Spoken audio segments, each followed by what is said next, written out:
Bjarke Ingels is here. At just 40 years old, he has established himself as one of the world's most inventive and sought-after architects.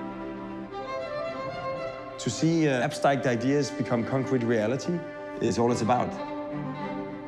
We want to give to the world something that the world has not yet seen, and therefore it doesn't fit into any of the boxes. My first reaction was that this building was going to fall over. It's going to set a good new standard, that the profile of building is very important.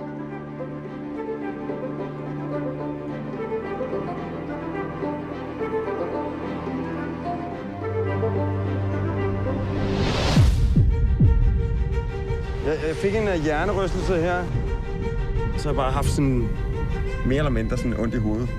Tror jeg. Altså, der er vist et eller andet med det der med hjernerystelse. Altså, man skal ligesom prøve at slappe så meget af, man overhovedet kan.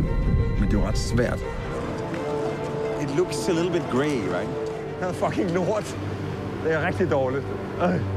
Altså, der mangler også et navn på det her, og det er Bjarke. At folk tror, at de skal have Bjarke.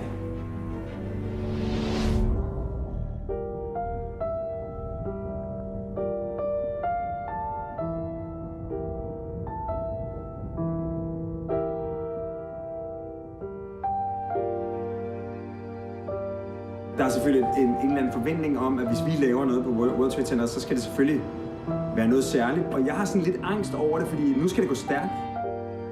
Life is probably progressive rather than proportional.